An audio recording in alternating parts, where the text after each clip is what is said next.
Hello and welcome to another episode of Community Conversations. I'm Char Freedberg, and today we're speaking with Michele Blair and Mark Christian.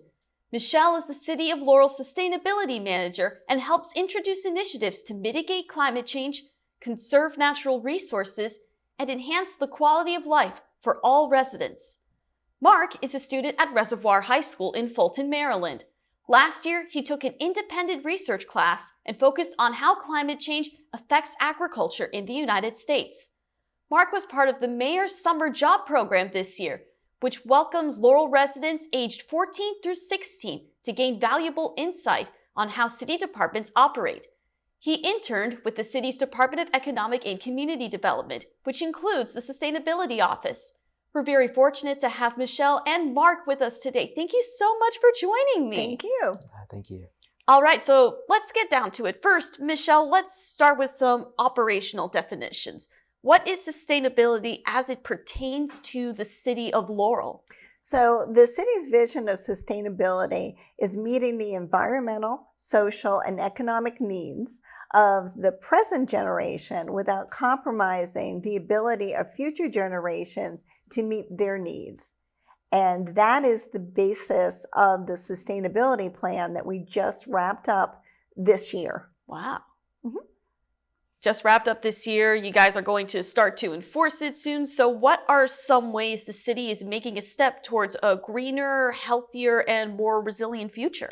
So in July of 2025, the Mayor and City Council officially adopted by resolution the sustainability plan, which has positioned the city to make a commitment to move towards a more sustainable future that focuses on 4 pillars: people, planet, prosperity, peace, and partnership. That sounds like 5. Yeah. Well, peace and partnership go together. They hand in hand. So you think of holding hands is peace and partnership. Okay. And while embracing social equity, fairness, and the health and wellness of our residents and businesses. Our sustainability plan has 2 distinct parts. The operational part, which is where we focus on city operations, such as the foam stream, which uses non-chemical methods to remove weeds from our parks. The battery-powered landscape equipment, using solar panels for energy for some of our facilities, transitioning to EVs for our fleet. So operationally, that's some of the things that are in the sustainability plan that the city will start using and moving the needle forward to reduce our carbon footprint and to reduce greenhouse gas emissions. So speaking of greenhouse gas emissions, Mark, let's take a look at this portfolio because it is incredible. It has like a table of contents, annotated bibliography, an abstract, like all the things you would find in a college research paper. So congratulations on building all this. But let's start a bit with your origin story, per se. What made you interested in agriculture? Was there someone or something that sparked your interest when you were younger? So growing up, I spent a lot of time around my aunt, and she would do gardening and farming, actually. So when I got the chance to actually do research about how climate change and agriculture go hand in hand, I willingly obliged. That is incredible. So who did you speak with during this project? Was there anything they said or anything you learned that was particularly illuminating? Like, people should know more about this. Really, it was Mr. Derek Lewis. He is a part-time farmer. And when I was doing my project, he spoke to me on his personal experiences when farming and dealing with all these challenges. Wow. So that was the one thing that was very illuminating. That is incredible. Did he mention, and was there any one in particular that stood out to you? My teacher, Ms. Cusick, she would help me with my research a lot during the time, helping me find articles and different people to interview and stuff like that. That is incredible. Shout out to Ms. Cusick. So Michele and Mark, what are some easy ways people in the city can reduce their greenhouse gas emissions and slow down the effects of global warming?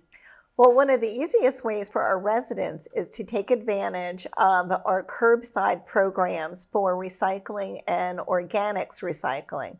Organics recycling is removing food scraps from what would go into the trash and put it in your tan can, which now goes to a processing facility and becomes organic compost. Wow. Recycling is the blue can, and that is removing things that would go to the landfill, your bottles, your cans, cardboard. And also that goes to a recycling facility, and that becomes new products. And by doing that, we are reducing our need to use virgin products, which means cutting down trees or using petroleum to make plastic bottles. We're able to reuse what we already have as a feedstock. So that's one very easy way. The city's provided all the tools for residents to be able to participate in those programs. And then the other thing is to consider switching your gas-powered lawnmowers to battery-powered like the city has, to participate in the new initiative that was sponsored by a grant through the Chesapeake Bay Trust and Prince George's County for rain barrels that we're giving away free. Wow. To help residents focus on stormwater management, which does in fact reduce greenhouse gases in the sense that it keeps our waterways cleaner and out of trash from getting into our waterways. That is another way that they can do it. And also to support our local farmers market. Yes, we do have a farmers market. We have it once a week, every Thursday. That was something that the residents had asked for. It's part of the sustainability plan. And that's another way to support local businesses and farmers. Yeah, definitely supporting local businesses and farmers. For me, I've gone to the farmers market several times. The food there is amazing. And also with the current state of government, tariffs rising and all that, this is a great way to make sure that people locally are supported for the work that they do. But before we move on, Mark, do you have any suggestions? I wish, but Miss Michele had said all of them. All right, so speaking of Michele, you said before that climate change is more important to future generations. Mark, why is it important for people your age to hear from someone like you about creating a more sustainable community? I feel like it's very important because most of the time you see people older encouraging young people to be more careful about the environment, care for the environment more, but you never really see a young role model. And in my personal opinion, I feel like it's more influential for someone my age to go out of their way and spread the news on how sustainability and climate change is really a threat to our society. Absolutely. And I know we mentioned this earlier, but is there anyone else you would like to thank who helped you with this portfolio? I would like to thank Ms. Cusick, that's my independent research teacher, and Mr. Derek Lewis. So.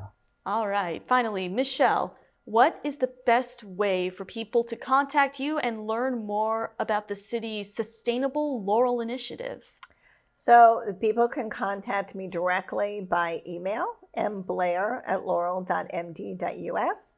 You can find me most Thursdays at the Farmers Market at 378 Main Street. I can be reached by telephone, calling the city offices, 301-725-5300. We will be having demonstrations at the Farmers Market for the Rain Barrel Initiative. We will be hosting those at the Farmers Market, at the Laurel Library, and at our Sustainable Saturday event, which is in October at 204 Fort Meade Road. So that's exciting. And we're also going to do another community event to talk to our sustainability action groups to find out what they've been up to. And that will be hosted at the DePietro Center in the fall. That is incredible. So Michele Blair and Mark Christian, thank you again so much for coming and speaking about this incredible initiative and very simple ways for us to reduce greenhouse gases and make the world a better place. Thank you. Of course. And thank you for tuning in to this episode of Community Conversations. For more information about the city's sustainability plan, go to cityoflaurel.org and search Sustainable Laurel. I'm Char Freedberg for Community Conversations. See you next time.